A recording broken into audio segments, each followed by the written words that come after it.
ધીમે ધીમે જે કાર્બનિક સંયોજનો છે એનું વર્ગીકરણ કરી રહ્યા છીએ આપણા લેક્ચરમાં, બરાબર. હવે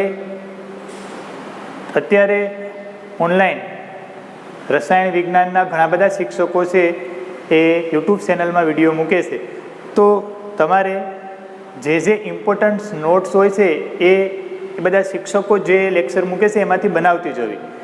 કેમ કે આપણે ખાલી જોવા ખાતર જો યુટ્યુબ વિડીયોને જોશું તો આપણે કંઈ પરિણામ નહીં મળે, બરાબર. એટલે તમને જે લાગે એની એક નોટ્સ છે એ બનાવતી જવાની, કે જેથી જ્યારે સ્કૂલો જે છે ઓપન થાય ત્યારે તમે એનો બેનિફિટ મળે ત્યાં, બરાબર. તમે બીજા વિદ્યાર્થીઓ કરતાં તમે એટલા આગળ હશો, કારણ કે તમે ઓલરેડી અત્યારે યુટ્યુબ વિડીયોમાંથી એ કાર્ય કરી લીધું હશે. જ્યારે સ્કૂલો ચાલુ થશે ત્યારે તો એ કામ ધીમે ધીમે કરતા જજો, નોટ્સ બનાવતા જજો, બરાબર. આપણે કાર્બોહાઈડ્રેટનું વર્ગીકરણ આગળના લેક્ચરમાં જોયું તો એનું રિવિઝન કરાવી દઉં. આપણે કાર્બોહાઈડ્રેટના વર્ગીકરણમાં આપણે કીધું હતું ત્યાં કે મુખ્ય બે રીતે આપણે કાર્બોહાઈડ્રેટનું વર્ગીકરણ કરીશું. એમાં આપણે પેલું જે જોયું છે એ આપણે એવું કીધું હતું કે જળ વિભાજનને આધારે કાર્બોહાઈડ્રેટનું વર્ગીકરણ. એમાં મિત્રો આપણે મોનોસેકેરાઇડ યાદ કરો, જોયું હતું પેલું. પછી સેકન્ડ યાદ કરો, ઓલિગોસેકેરાઇડ જોયું હતું. અને ત્રીજું યાદ કરો, પોલીસેકેરાઇડ જોયું હતું. આ ઓલિગોસેકેરાઇડ છે એનું પાછું ફર્ધર ક્લાસિફિકેશન કર્યું હતું, ડાયસેકેરાઇડ, ટ્રાયસેકેરાઇડ અને ટેટ્રાસેકેરાઇડમાં. તો એટલી વસ્તુ આપણે આગળના લેક્ચરમાં જોઈશે. કાર્બોહાઈડ્રેટનું મુખ્ય બે રીતે વર્ગીકરણ કરશું, જળ વિભાજનને આધારે પહેલું, અને આજે આપણે સેકન્ડ જોશું. જળ વિભાજનને આધારે કોઈ કાર્બોહાઈડ્રેટ છે એનું જળ વિભાજન કરો ને સામે કેટલા ઘટકો છૂટા પડે એને આધારે આખું આ વર્ગીકરણ છે.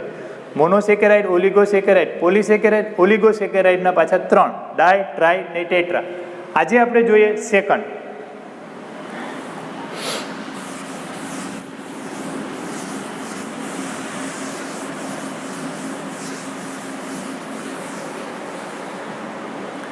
બીજું વર્ગીકરણ મિત્રો આ રીતનું છે. બી, કાર્બોહાઈડ્રેટની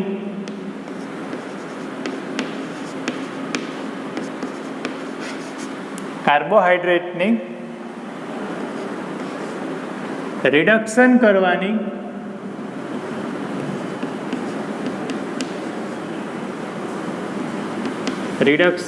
કરતા તરીકેની ક્ષમતાને આધારે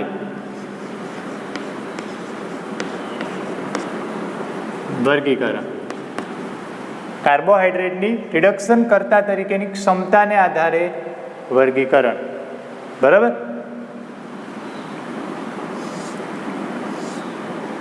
તો કાર્બોહાઈડ્રેટ જે છે એના વિશે એક સેન્ટેન્સ આપણે આવું લખી શકીએ. કાર્બોહાઈડ્રેટ વિશે સમજો.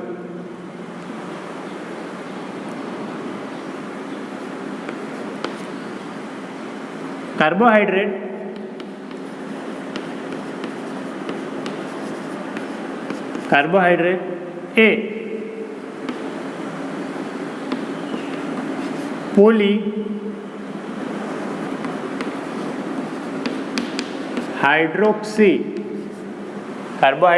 એ પોલીહાઇડ્રોક્સી આલ્ડીહાઇડ કે પોલીહાઇડ્રોક્સી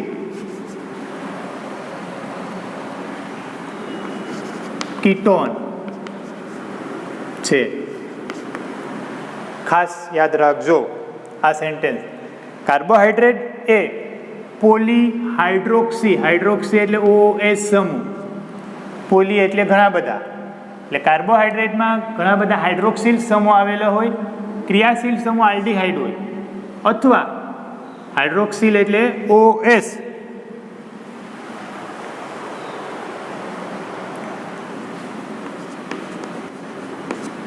અથવા કીટોન. આ ખાસ યાદ રાખજો.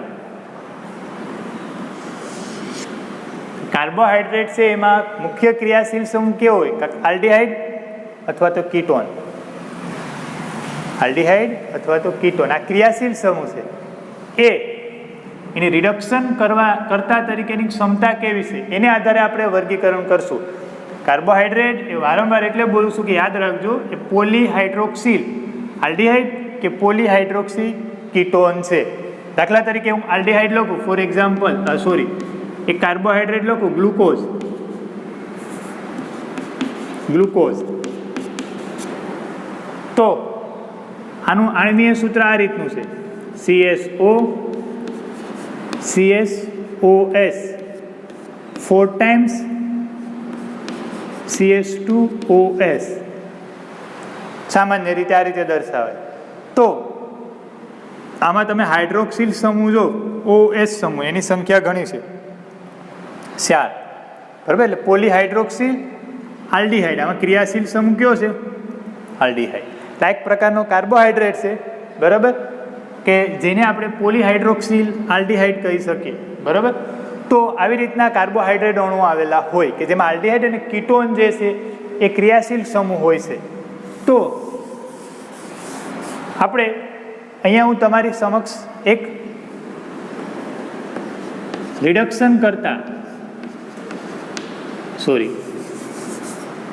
ઓક્સિડેશન કરતા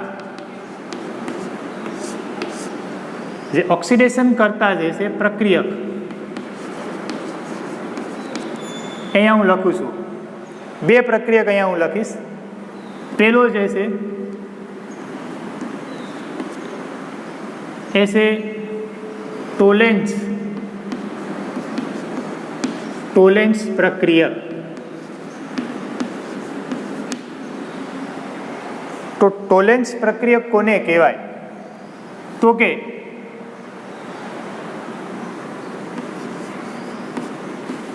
એમોનિયામય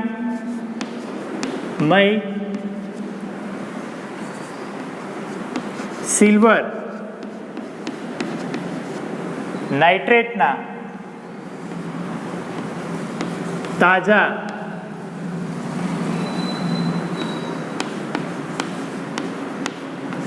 દ્રાવણને આપણે ટોલેન્સ પ્રક્રિયક કહીશું.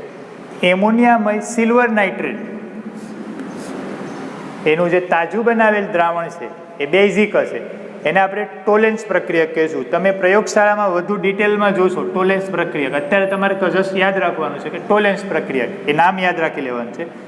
અને બીજું જે છે એ છે ફેહલિંગ દ્રાવણ. ફેહલિંગ નામના વૈજ્ઞાનિકે આપેલું છે. આ ટોલેન્સ એ સાયન્ટિસ્ટનું નામ જ છે. તો આ બંને ઓક્સિડેશન કરતા પ્રક્રિયક છે. તો ફેહલિંગ દ્રાવણ કોને કહેવાય? તો કે ફેહલિંગ દ્રાવણ આ રીતે બનશે. પહેલાં ફેહલિંગ દ્રાવણ એ બનાવવું પડે. તો ફેહલિંગ દ્રાવણ એ કોને કહેવાય? કોપર સલ્ફેટના જલીય દ્રાવણને, એક્વિયસ મતલબ જલીય દ્રાવણને આપણે ફેહલિંગ દ્રાવણ એ કહીએ છીએ. કોપર સલ્ફેટનું જલીય દ્રાવણ પ્લસ ફેહલિંગ દ્રાવણ બી કોને કહીશું? ફેહલિંગ દ્રાવણ બી.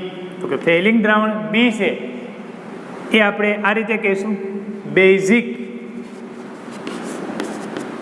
સોડિયમ પોટેશિયમ ટાર્ટરેટ ક્ષાર, એને આપણે ફેહલિંગ દ્રાવણ બી કહીએ છીએ. બેઝિક સોડિયમ પોટેશિયમ ટાર્ટરેટ ક્ષાર, બરાબર, લેબોરેટરીમાં મળી જાય. તો આ બંને ફેહલિંગ દ્રાવણ એ અને ફેહલિંગ દ્રાવણ બે એનું સરખું પ્રમાણ લઈ અને એને મિક્સ કરી દે તો ફેહલિંગ દ્રાવણ બનશે. FA અને FB એનું સરખું પ્રમાણ લઈ એકબીજામાં મિક્સ કરી દે તો ફેહલિંગ દ્રાવણ બનશે. બરાબર. આ બંને પ્રયોગશાળામાં આવશે તમને. ટોલેન્સ પ્રક્રિયક અને ફેહલિંગ દ્રાવણ એ બંને ઓક્સિડેશન કરતા છે. બરાબર. ઓક્સિડેશન કરતા પદાર્થો એ પોતાનું રિડક્શન થાય છે. બરાબર. તો અહીંયા આપણે એ જ જોવાનું છે, કાર્બોહાઈડ્રેટની રિડક્શન કરતા તરીકેની ક્ષમતાને આધારે વર્ગીકરણ. તો હું આ રીતે કહીશ આગળ વર્ગીકરણમાં.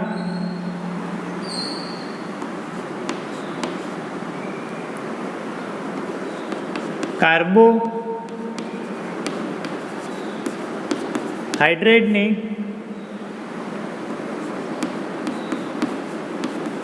ટોલેન્સ પ્રક્રિયક અને ફેહલિંગ દ્રાવણ. કાર્બોહાઈડ્રેટની ટોલેન્સ પ્રક્રિયક અને ફેહલિંગ દ્રાવણની રિડક્શન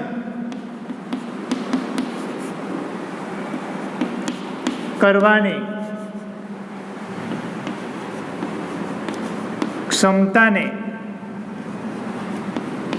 આધારે વર્ગીકરણ. આ જે પ્રક્રિયક છે એ બંને ઓક્સિડેશન કરતા છે ને, એટલે પોતાનું રિડક્શન થશે. એટલે કાર્બોહાઈડ્રેટની ટોલેન્સ પ્રક્રિયક અને ફેહલિંગ દ્રાવણની રિડક્શન કરવાની ક્ષમતાને આધારે કાર્બોહાઈડ્રેટની ટોલેન્સ પ્રક્રિયક અને ફેહલિંગ દ્રાવણનું, એવું લખજો, રિડક્શન કરવાની ક્ષમતાને આધારે વર્ગીકરણ. બરાબર. તો બે રીતે આપણે અહીંયા વર્ગીકૃત કરી શકીએ કાર્બોહાઈડ્રેટને. બે રીતે આપણે અહીંયા વર્ગીકૃત કરી શકીએ. નંબર 1, રિડ્યુસિંગ શર્કરા અને નંબર 2, નોન રિડ્યુસિંગ શર્કરા. રિડ્યુસિંગ શર્કરા, નોન રિડ્યુસિંગ શર્કરા. બરાબર. જે કાર્બોહાઈડ્રેટ છે એ ટોલેન્સ પ્રક્રિયક અને ફેહલિંગ દ્રાવણનું રિડક્શન કરશે. ટોલેન્સ પ્રક્રિયક સમજો અને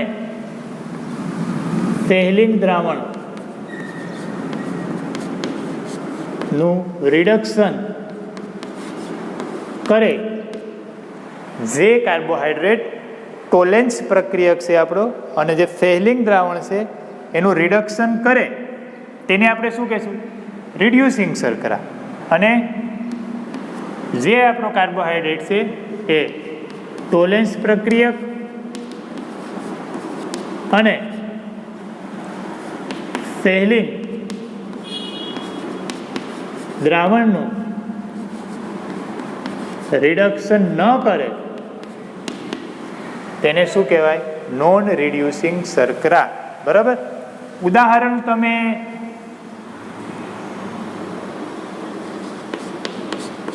પાઠ્યપુસ્તકની અંદર જોશો અને આપણે આની વિસ્તૃત માહિતી આપેલ છે એ ચેપ્ટરમાં, એટલે ત્યાં તમે વધુ ડિટેલમાં જોશો. પણ અહીંયા તમને હું એક્ઝામ્પલ આપી શકું. બધા મોનોસેકેરાઇડ,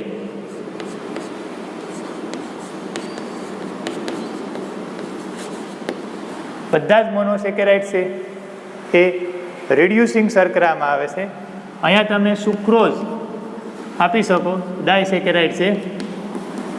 બીજા પણ આવશે ઘણા બધા. આ તો જસ્ટ એક એક્ઝામ્પલ આપું છું. નોન રિડ્યુસિંગ શર્કરા છે.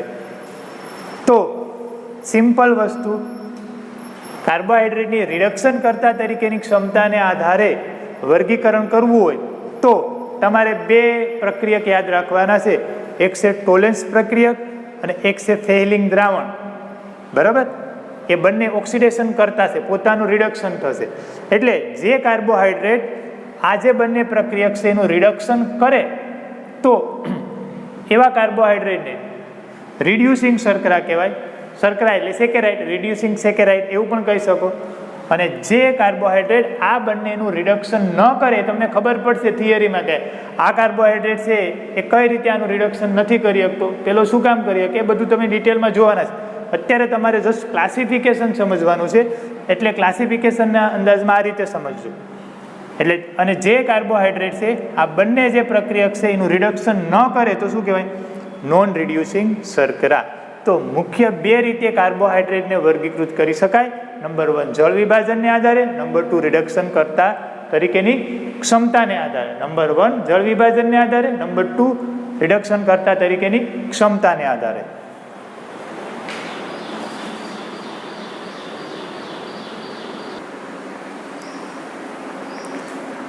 મિત્રો આગળ આપણે જોઈએ મોનોસેકેરાઇડનું વર્ગીકરણ. બરાબર, કાર્બોહાઈડ્રેટનું વર્ગીકરણ એની અંદર જે મોનોસેકેરાઇડ રહેલો છે એનું વર્ગીકરણ આપણે મોનોસેકેરાઇડનું વર્ગીકરણ જે છે એ આ રીતે કરીશું. મોનોસેકેરાઇડનું વર્ગીકરણ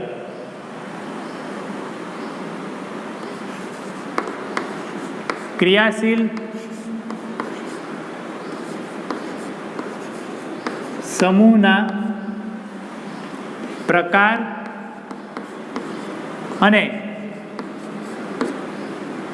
ક્રિયાશીલ સમૂહના પ્રકાર અને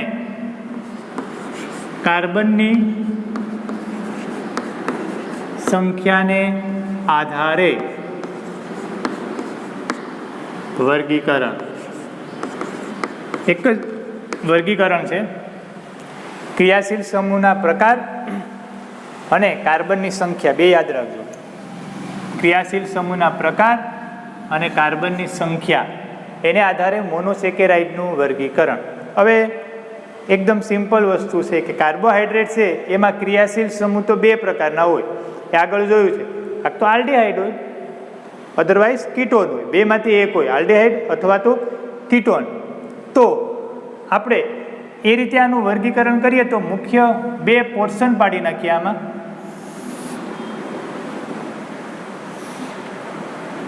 એમાંથી જે નંબર 1 છે એ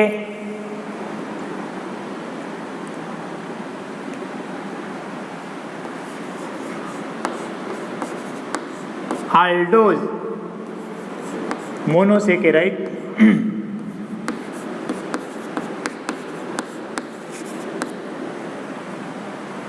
અને બીજું શું હશે? હવે તમને આઈડિયા આવી ગઈ હશે. કીટોઝ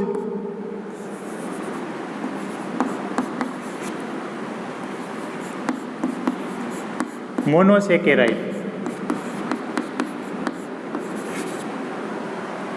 આલ્ડોઝ મોનોસેકેરાઇડ, કીટોઝ મોનોસેકેરાઇડ. બરાબર.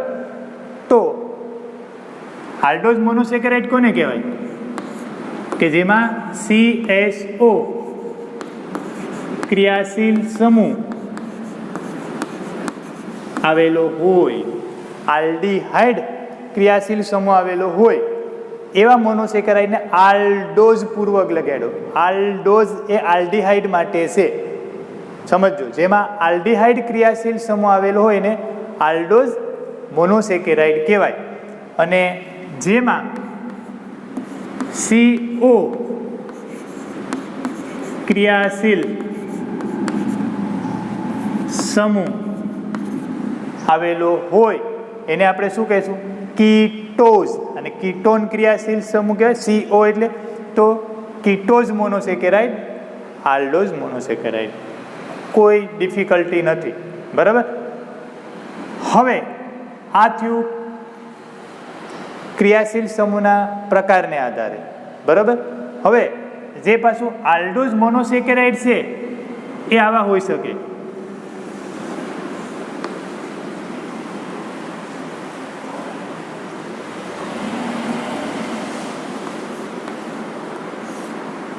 ત્રણ કાર્બન હોય તો આલ્ડોઝ ટ્રાયોઝ, આલ્ડોઝ ટ્રાયોઝ. આલ્ડોઝ મતલબ આલ્ડીહાઇડ ક્રિયાશીલ સમૂહ હશે. ટ્રાયોઝ મતલબ 3 કાર્બન. પછી આલ્ડોઝ ટેટ્રોઝ. ટ્રાય એટલે 3, ટેટ્રા એટલે 4. તો ટેટ્રોઝ,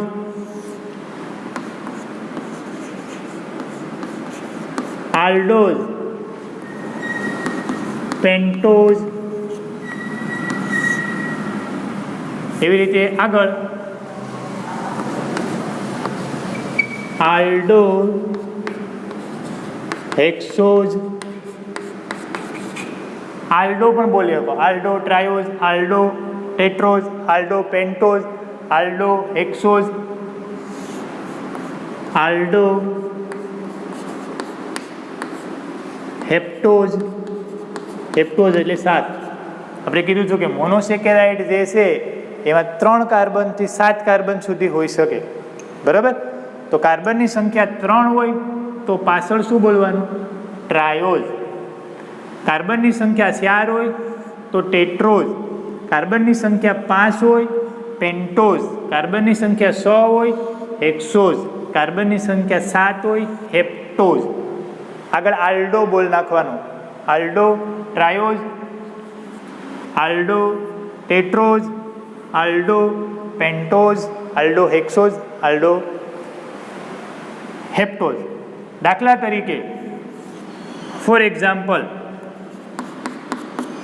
તમારી પાસે અહીંયા આવી રીતનું એક આણ્વીય સૂત્ર છે. હમણાં જ મેં આગળ તમને સમજાવ્યું હતું.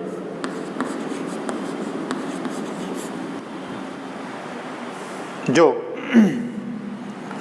આ એક મોનોસેકેરાઇડ છે, બરાબર. એમાં આપણે ક્રિયાશીલ સમૂહના પ્રકાર અને કાર્બનની સંખ્યાને આધારે આને મારે કેવું હોય તો આમાં ક્રિયાશીલ સમૂહ આલ્ડીહાઇડ છે એટલે આગળ આલ્ડો લાગશે. ક્રિયાશીલ સમૂહ આલ્ડીહાઇડ છે એટલે આગળ બોલશો તમે આલ્ડો, આલ્ડો. અને કાર્બનની સંખ્યા તમે ગણો તો 1 4, 4 ને 1 5 ને 1 6 છે. 100 કાર્બન ધરાવતો છે એટલે આલ્ડો હેક્સોઝ. તો આ જે ગ્લુકોઝ છે એ કેવું છે? આલ્ડો હેક્સોઝ છે. એવી જ રીતે સેમ આમાં પણ એમ જ લાગશે. આમાં પણ આ રીતે જ આપણે આને વર્ગીકૃત કરી શકીએ.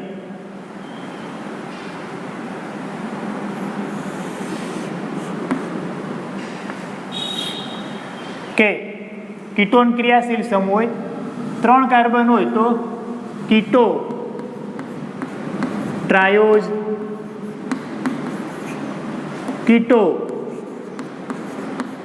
ટેટ્રોઝ, કીટો પેન્ટોઝ,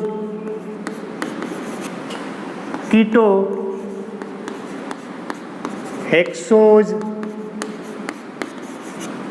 અને કીટો હેપ્ટોઝ. ક્યાં સુધી જવાનું? 7 કાર્બન સુધી. તો કાર્બનની સંખ્યા ક્રિયાશીલ સમૂહનો પૂર્વક લગાડ્યો મેં. ક્રિયાશીલ સમૂહનો પૂર્વક બેયમાં, અને જે સંખ્યા હોય છે એનો પ્રત્યય લગાડ્યો. 3 હોય તો ટ્રાયોઝ, 4 હોય તો 5, 6, 7 એ તમને ખબર છે. For example